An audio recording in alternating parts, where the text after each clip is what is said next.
All right, see, so setting I set the shutter speed to 1 out of 120, and it was the middle of the day. I thought it would automatically lower itself to ISO 100 when I was around an area that was really, really, really light. But maybe it did. Either A, it didn't do that, or B, it did, but it still was blown out because of the sunlight, and it needed to be able to make the shutter higher. So during the day, I don't believe that the problem with the camera has anything to do with shutter speed. I thought that maybe it was setting it too low. It was the opposite. It was actually probably setting it to 180, 240, or higher. It's at night, so there's no way I can really make the video more stable during the day, because like if it was using a 1 out of 240 shutter speed at 60 frames a second with the stabilizer shit on, and that there's really not much better than that you can do. So I got my yearly reminder that it's time to get the fuck out of here, and I'll explain what it is. I did my taxes, and I just realized like 6.5% in New York State, and I think 3.5% in New York City, or the other way around. I forget. I honestly don't remember. I just know, that there are these two entries, and it's, that's kind of it really does make you wonder. And that amount, honestly, back in the day, it really didn't matter. Like when people would say New York taxes are high, blah. Like when I was, well, firstly, my tax bracket was a lower tax bracket 10 years ago. But even then, like let's say I paid, $1,000, $2,000, maybe $3,000 that I wouldn't pay if I was in Tennessee or Florida. But all my customers were here. Like every one of my customers was here. I was poor.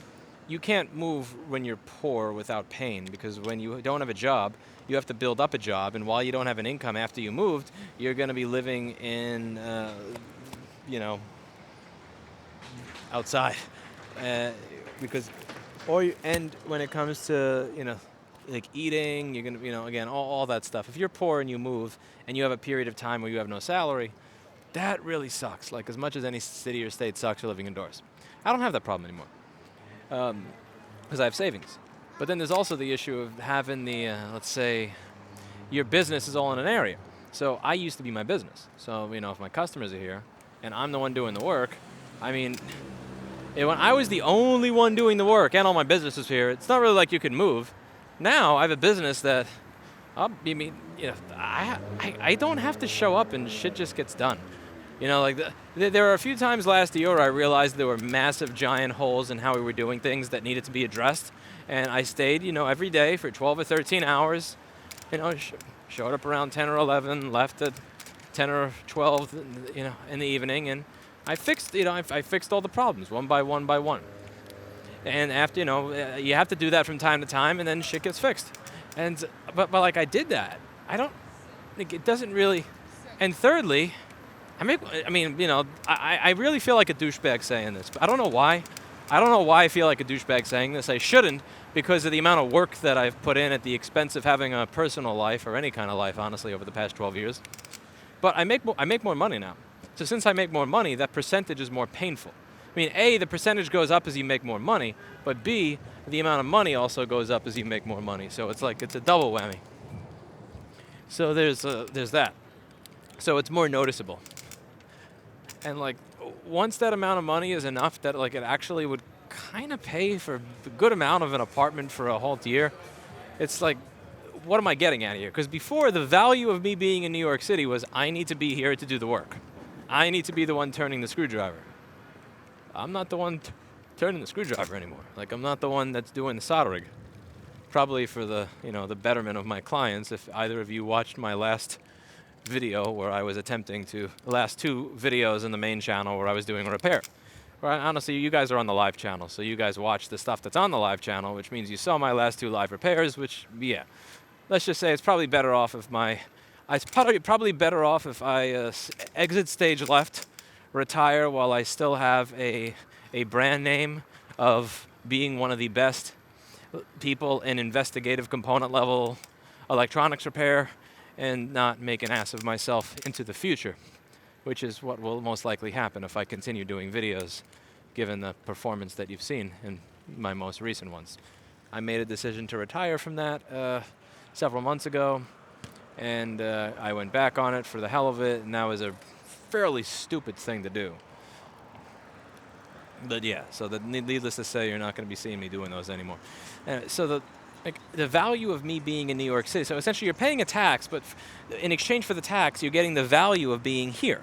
And the value of me being here versus me being somewhere else, if I'm not the one doing the soldering and I'm not the one turning the screwdriver, what is it? I do YouTube videos, but like YouTube is not really my business or my revenue or my income. Like, I don't calculate my life based on YouTube revenue. I mean, for the obvious reason, Matthew Santoro did a video on this recently. I didn't even know that dude was still around on this platform. But he did a video going over how, he went from like 600 to 3 million views a video into 30 to 40,000. He has no idea why. And most people that do YouTube really don't have any idea why. For instance, like I uploaded a stupid video of Chris almost getting hit by a bike, 240,000 views. I uploaded a video today about right to repair that I thought was really important. A really important video. It's short too, so people can't say this video is too long, I don't want to watch it. Had less than 10,000 views. Like you can't really rely on this platform for income, and that's besides the fact that they delete people all the time. But even then, let's just say that let's say that YouTube was a business. Let's say I actually treated it like a business, which I obviously don't if you just look at the shit that I do on this channel. I treat it like a meme. But like, let's say I actually treated YouTube like a business. Let's say I actually did this as a business, professional editor, professional thumbnails, professional topics. I talked about shit I didn't give a fuck about just so I'd have something stupid to talk about that day. I pandered to my audience at every turn. Videos, like there's no value to me being in New York for the content I make. The only time there's value to being in New York for the content I make is when I do a video on how New York sucks, and it goes viral, like that video on me getting a fine. But then the amount of money I make from the video doesn't really make up for the money I pay in a fine. So it's like that doesn't really fucking count. If I get fined an amount that's greater than the monetization of the video where I discuss the bullshit fine, who gives a fuck? At that point it doesn't really matter. So like the videos and stuff that I do, so like neither the videos, I don't add enough value. How do I put this? There's not enough value added by me being in this city or this state to justify the amount of money additional. I'm not even talking cost of living or rent or anything like that. To justify the additional amount of money that I give New York City and New York State for the privilege of being here, as opposed to being in a state like Tennessee or a state like Florida. I know people that are like, oh, Tennessee, I don't want to go to that backwater place. Or Florida, there's Hicks there. Or like, there's redness. I don't give a fuck. I mean, look where I live. Like, you got crazy weirdo hipsters everywhere that like, I mean, I'm sure that there are weird-ass people in those other states. But like, redneck is just probably a different type of weird than the weird that I'm used to. It's not weird, and I don't think I would particularly care. I don't think I give a fuck. Like, I'm weird. I'm incredibly, incredibly strange, odd, weird, and I've never really kind of fit in here anyway, so I don't think it would matter. Now, I mean, yeah, I'd probably go there and people would say, they see a New York license plate and dislike me for that, but I mean, I live in New York and people dislike me for the shit that I say here, so it doesn't really, like, it's not like a lot would change. I'm not one of those people. I'm not one of those people that just like, looks down on those that live a different lifestyle in the Midwest or in the South or anything like that. I visited Nashville in 2017. I got along with the people that I spoke to. I visited Florida a few times. I never really had any problems. I visited Nebraska, Wisconsin, Maine. I don't, it's because I've met people in New York that to them, like, I mean, the taxes here could be 80% and they would still stay here because they don't want to be around people that think differently from them or that look differently from them or that talk differently from them. Because for all the crap you hear people talk about here about, being against hate and racism and sexism and all that, at the end of the day, there's a lot of bigots here that just, and it's not based on skin color or race or sexual orientation or sex or religion or anything like that. It's just based on, I see you as backwards because of the way you speak, therefore I don't want to be around you. Yeah.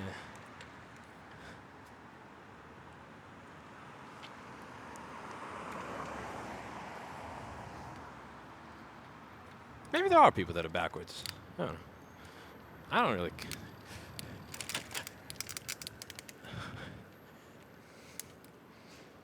There's people that are backwards here too. So.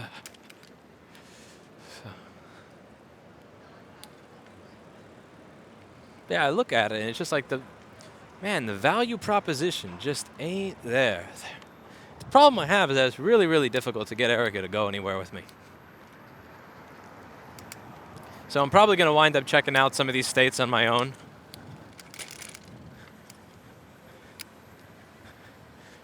I wanted to have her along as company, but like when it comes to travel, she is not a big fan of travel.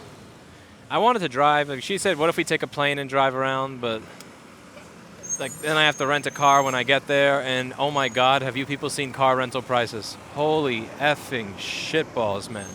Like that shit is just insane.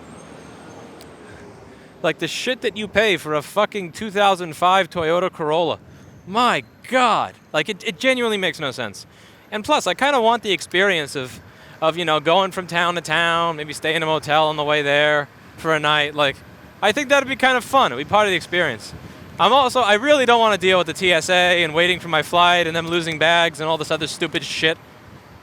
Like, I hate dealing with airports. I hate dealing with with flights and flights getting canceled at the last minute, and the plane lands and you gotta wait an hour sitting there until you're allowed to get off the fucking plane, or watching people board a plane. If you want to lose all faith in humanity, watch people board a plane or a bus, or leave a plane or a bus. I mean, it is something else, man. But it just kind of takes away from the fun, the adventure, going around the country. She gets motion sick. I did build a bike because she doesn't get motion sick on the bike. It does get 300 miles of charge, but I don't think taking that Uber to Florida is something that would work. I don't think she'd be up for that. I've barely been able to get her to be up for doing that to Jersey, but I'm gonna check it out. I gotta check it out soon. Like Steve's been giving me shit at work. He said that you've been saying you want to check out Florida for a while and you haven't. Like, come on, do it. It's like, while I hope that Erica would be open to checking it out with me and the ride along the way and the adventure, if she is not, then I will be checking it out on my own.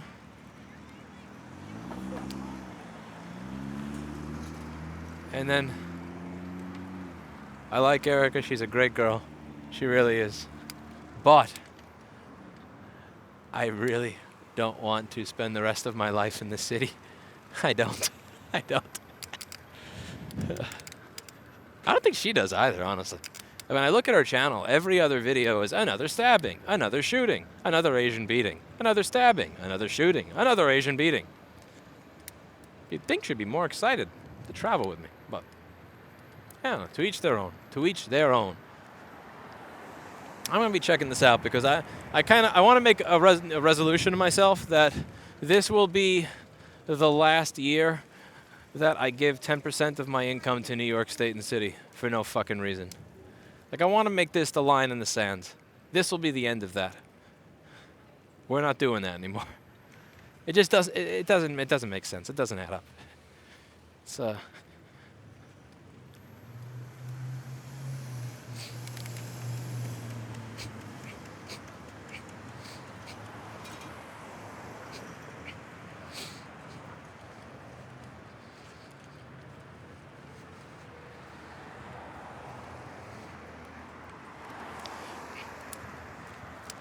that combined with the license plate shit that they're doing. License plates on bikes, get the fuck out of here. You will take my bafang out of my cold, dead hands, Mr. de Blasio.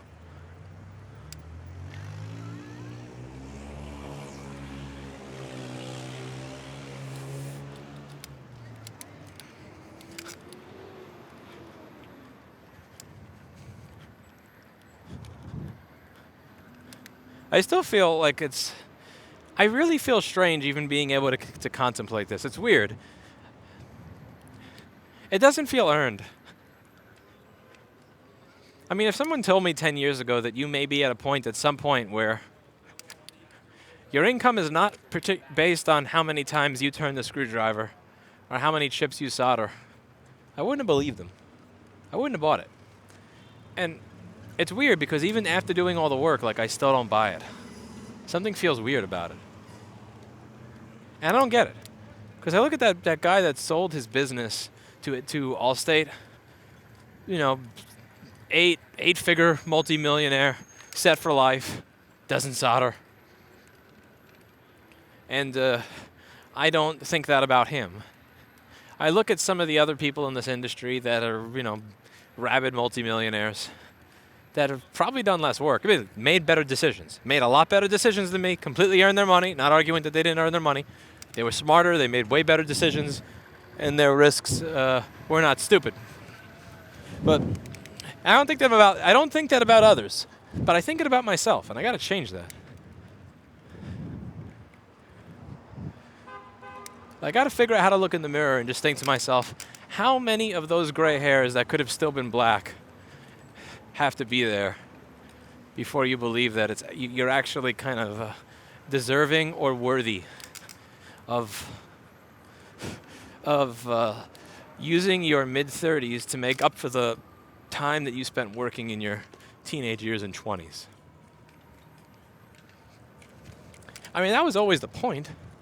To bust my balls as a teenager and in my 20s and in my early 30s so that at some point I would have security and I wouldn't have to do, I wouldn't have, I love my dad, but when he was in his mid 40s and early 50s, he had to change careers twice.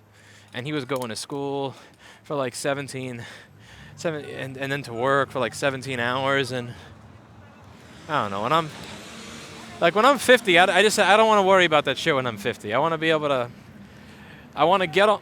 Oh, fuck off with the screaming. What the fuck is wrong with you?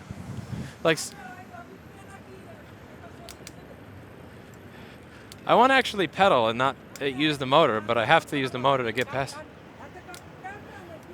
Yes, hold the phone to your ear. Why? Would kill you to get like a Bluetooth headset or something so you could actually hold your fucking bike. See, this is the reason that bikes are getting license plates. This is why. He's holding the phone to his ear and every now and then looking down at it. I don't know if you can make that out because the ISO is going to be really high because it's late at night. You're why de Blasio is able to argue that you need license plates on a fucking bike. Where was I? Anyway, the screaming is gone now, thank God. But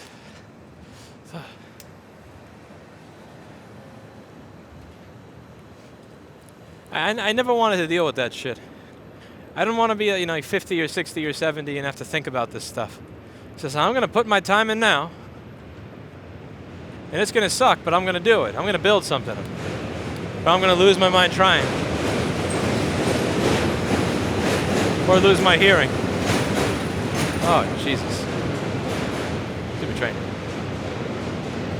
And I kind of did. I think I did it just in time, too. Literally just in the nick of time.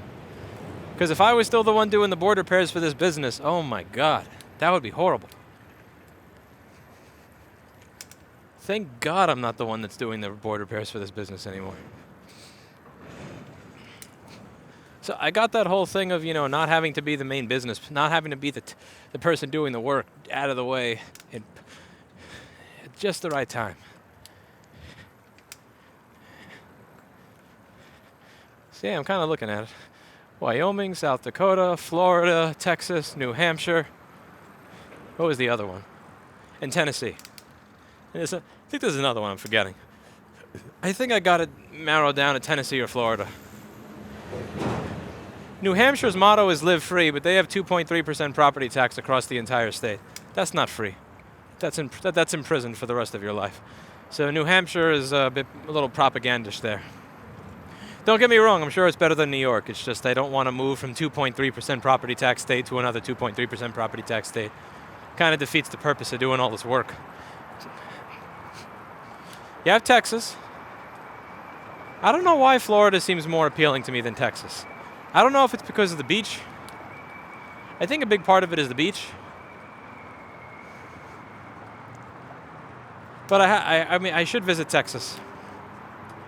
People who live in Texas have a great level of pride for Texas. And I want to figure out what it is about Texas that gives them that level of pride.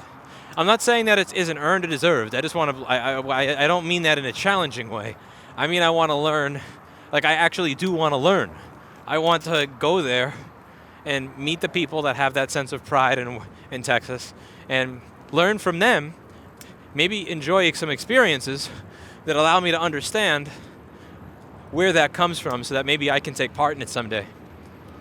South Dakota, I think, is too much middle of nowhere for me. I think I'd probably lose my mind. Like, I'm definitely for a place where you're not crammed like sardines into a tin can, but I think South Dakota or Wyoming is a little too far in the opposite direction for me. I think I may wind up losing my mind. Erica thinks if I move to a place in the middle of absolute bumfuck nowhere, that I would lose it. And I think she's right. And that's kind of what I don't know if Wyoming or South Dakota would do it for me. Because at least in Florida, you have the option to, you got Disney World there, you got Miami, Tampa. Like, there's places that you can travel to, Fort Lauderdale, if you want the restaurant and the tourist and all that experience from time to go see a show or something like that from time to time. Perhaps Wyoming has that, I'm just not sure. Wyoming has the least population of any state, so it's like the opposite of New York. It's empty. I think that would kind of be shocking to me. But yeah, I got to start taking this shit seriously, because if I don't start taking this shit seriously, that's 10% that's going to be another 10% for next year, and fuck that. I got to set my line in the sand now. I got to set it here. I think the line in the sand is going to be, I'm not letting New York take another 10% for the next year. That's just, no. You don't offer enough value. Gave me a middle. The thing, I'm kind of wondering, before I was kind of considering as I need to move the business and me, but the real question is like, why? Seriously, why? Like when I say here that with a pay here for any position and experience, given position and experience level is way higher than you break I fix. I mean that. I see the you break I fix job ads. I see the pathetic garbage pay that they offer technicians and managers. It's horrible. And what's the point of paying people more if at the end of the day you don't trust them? And I do trust my people. I trust them to oh my God, this is so fucking loud.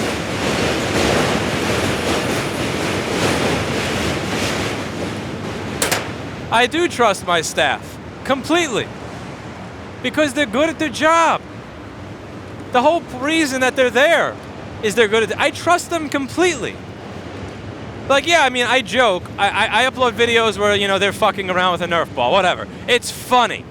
And it's also funny to me that they start playing right after I go to the office and then, one of them smacks the other one in the eye. Like, it was funny, whatever. Maybe I'm a dick for saying that's funny, but I laughed. Everybody here laughed at it. And you saw that in the video, so I'm not the only asshole. But, yeah, I just want to check something on my phone real quick, so I'm just going to go off of the road for a moment. And like the whole point of having people that are of that high caliber, which everybody here is, there's a very high bar to work here, that they meet it, is so that I don't have to, babysit. So why am I stuck in this mindset of the only way that I can leave is if I take this business with me? Don't get me wrong. There are obvious benefits to running a business in another state. There are obvious benefits to running a business in another state. But it's not a necessity. There's still considerable benefits to your own personal taxation on your own income if you are in another state.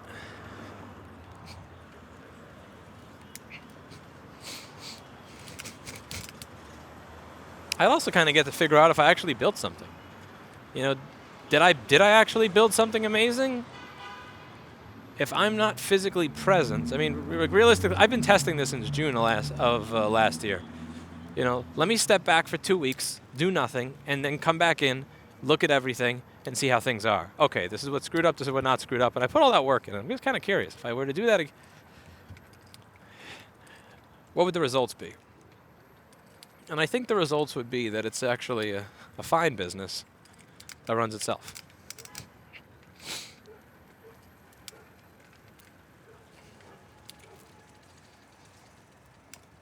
Yeah, because like the entire thing around it has been,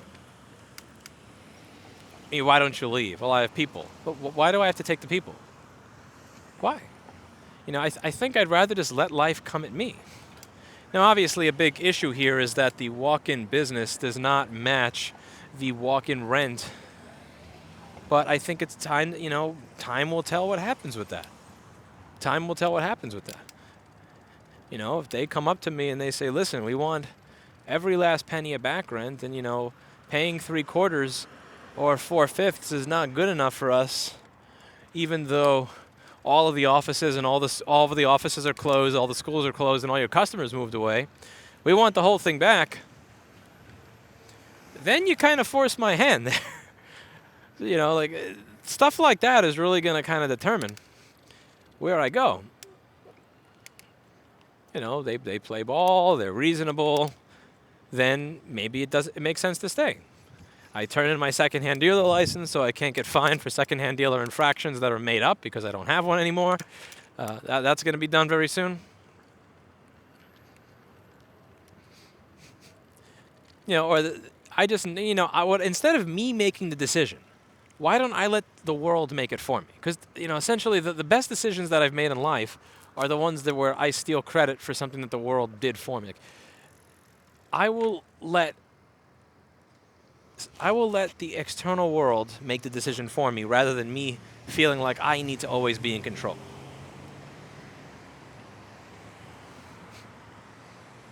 Like last year, it would drive me nuts, and 2 years ago, that I do a video on some stupid shit like real estate, and I get 2 million views, and then I do a video on like a board repair that was complex that I really felt proud of, and like 8,000 people watch. I used to try, but why should I try to control what people watch? So I just started, taking my camera to every single real estate meeting I did. I put that up. And the channel was way more successful because instead of me trying to have control the way the world should be, I just take the world as it is, and I kind of let the world tell me what to do. I think it would make sense to do that here,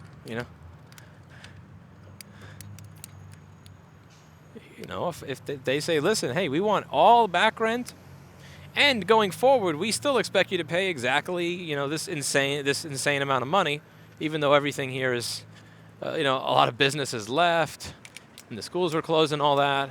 Then it kind of makes sense. It's like, okay, well, fine. Best of luck. Best of luck finding someone else to pay $13,000 for this. I wish you the best of luck in finding someone else to pay $13,000 for this. When half of the city's retail real estate is fucking vacant. Good luck. Good luck to you. And it makes sense to start transferring people. Or at that point, if there's no real path to profitability here, then it doesn't make sense to be here anyway. But if it does make sense to be here, if people are able to run things without me being physically here and I can remotely manage and solve problems and all that, then, and landlord is able to really play ball, I'm able to live somewhere else, then why would I, feel this need to take everybody if they don't want to go? If I get bored, maybe I open a little one-room shop. I open a one-room shop wherever the hell I go to. Nashville, Tampa, Fort Lauderdale, Polk County, whatever the hell. I do stuff there. Maybe as I slowly grow something, if I do decide that I want to slowly grow something, I find people that don't suck, that are willing to come by, work there. If the New York business blows up, then I just transfer all. What the fuck? What is he yelling at? He sounded like a monster from Resident Evil. My God. Someone was literally yelling like a monster out of Resident Evil. I don't know if you heard that. That scared the piss out of me. Wow. I haven't heard that sound since I played Parasite Eve 2 in 2001. Jesus. Yeah.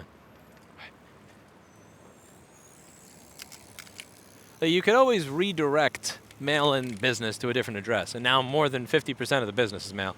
I think 55. It was at the peak. It was 70%, So now it's closer to 55%. It's like 55% mail-in. So I could kind of redirect that somewhere else. But that's not, obviously changing the address on the website is not the issue. The issue is finding people to do the work. It's actually finding people to do the work. And what I find is if the business is able to run itself, then it's probably easier for me to solve the issues involved in running owning a business remotely than it ever could possibly be to find people who know how to do all the shit that we do here in another state. But I think it kind of starts with leaving. Yeah, it definitely starts with that. Man, just like seeing that, like, I know the number's there. It's just different when you actually have it get taken from you and you get to see it. It's like, damn.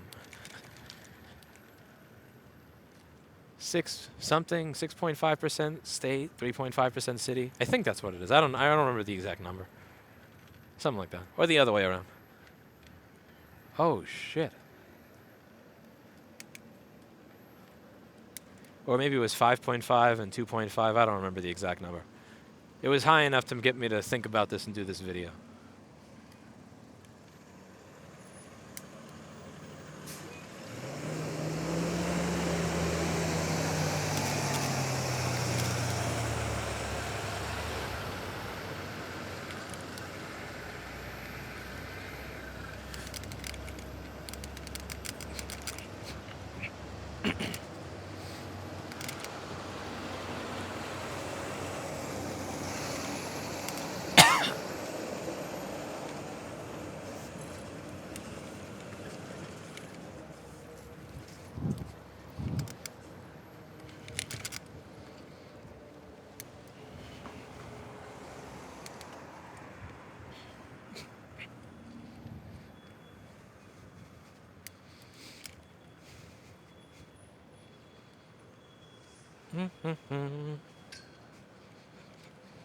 This is something I don't think a lot of people get when they argue about taxes and living in New York City.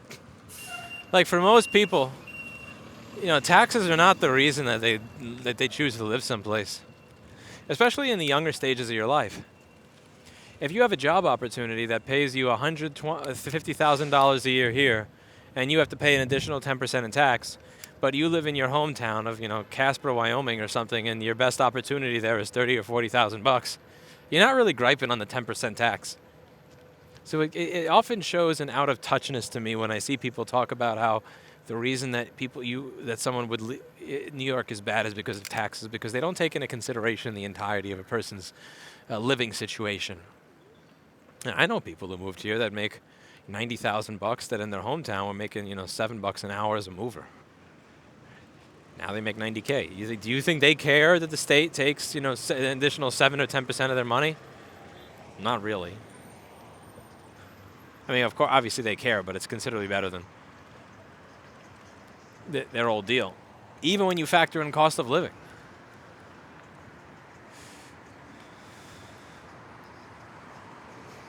I think I'm just kind of at that stage in the curve where it doesn't make sense for me anymore.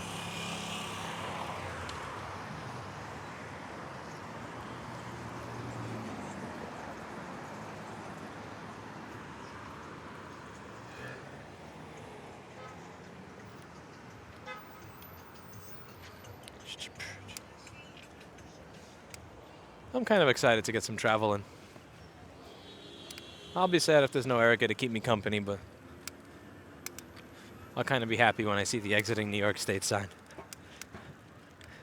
I wonder if there is one. There's a welcome to Brooklyn sign, but is there an exiting New York State sign? I want to see.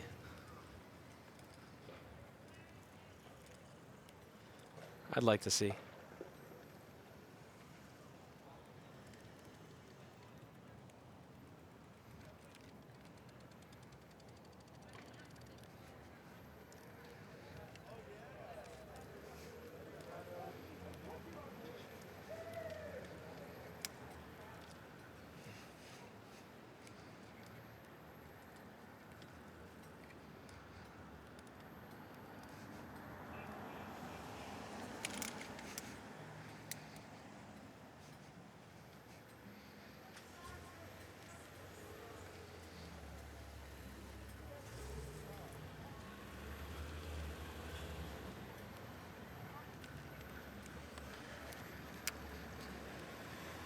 Yeah.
Someone asked me why I turn my head so much.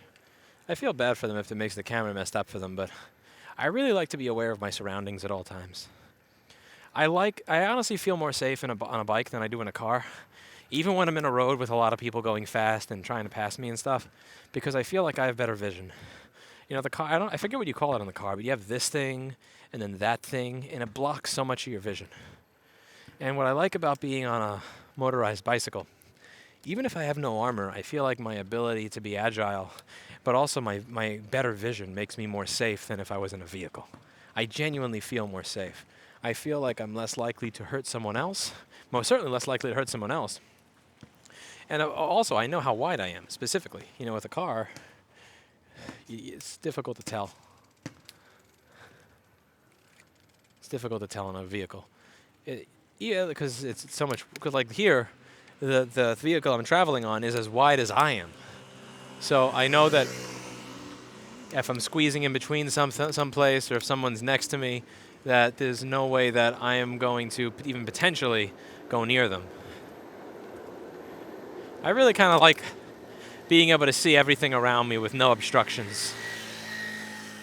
But yeah, I'm constantly looking at stuff. Always looking around. With my peripheral vision, but also looking around, turning my head, in addition to me just using my peripheral vision.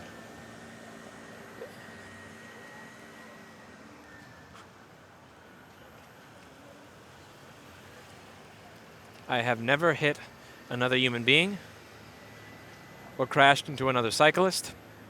And the only time I ever got hit by a car was when they did not use their turn signal and they made an abrupt turn while not using their turn signal after making an abrupt stop.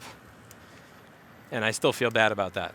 But the reason that I've never hit another cyclist, never hit a pedestrian, never myself been the person to hit a car is because I'm always looking around all the time. And I like being able to have that record. Just because I don't have a motorcycle's license, just because I drive an illegal vehicle or ride an illegal vehicle does not mean that I don't try to be responsible.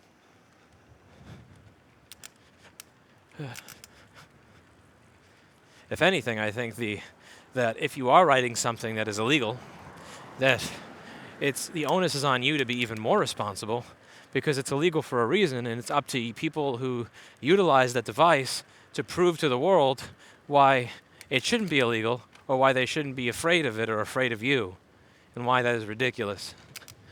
And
More Resident Evil noises over there. I wonder if Florida has Resident Evil noises. I imagine it depends on the section of Florida that you're in. There is that whole meme of Florida man, but I don't know if that's because Florida people are crazier or if because all the arrest records are public there, so it's easy to figure out, to hear all these crazy stories of all the crazy people. But like, you see how that person kind of walked out on the road and he didn't say hi or fuck you or get out of here or how's your day, but he just went. That's just weird. It's one of those uniquely New York things that I'm used to it, but I don't want to be used to it, if that makes sense. Like, why am I used to that? Why? Like, why is there a Tyrannosaurus Rex yelling at me as I go down the street? That's fucking weird. It makes no sense. I don't understand what you stand to gain from being a T-Rex or a Resident Evil zombie. That's the second one, at least the one that was, got close enough to the microphone that there's a remote chance of anybody else hearing it. But like, why? What do you get from being a T-Rex? I don't understand.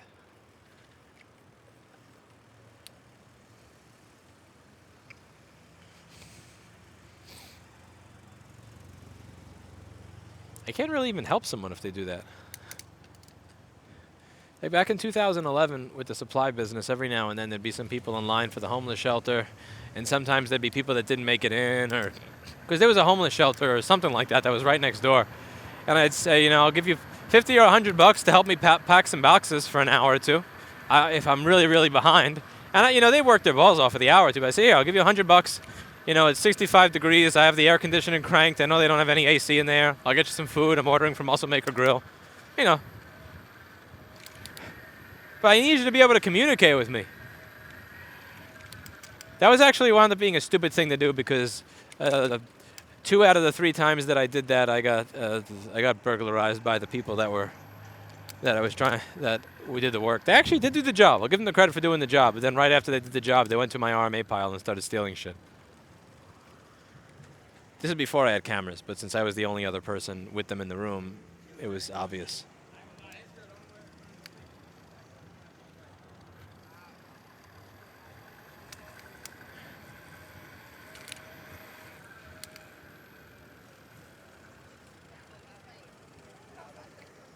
Sometimes I would help. Like, not every time, but sometimes. Just not much I can do with the whole zombie thing.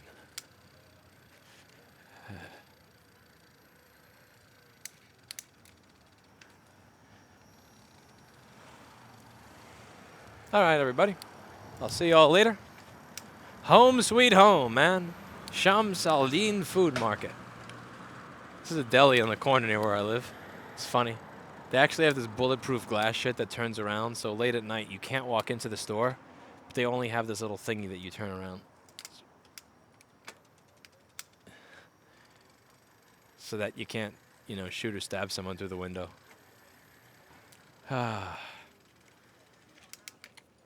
Anyway, time for me to cut off the recording. See you all later. Thanks for joining me. See you in the next one.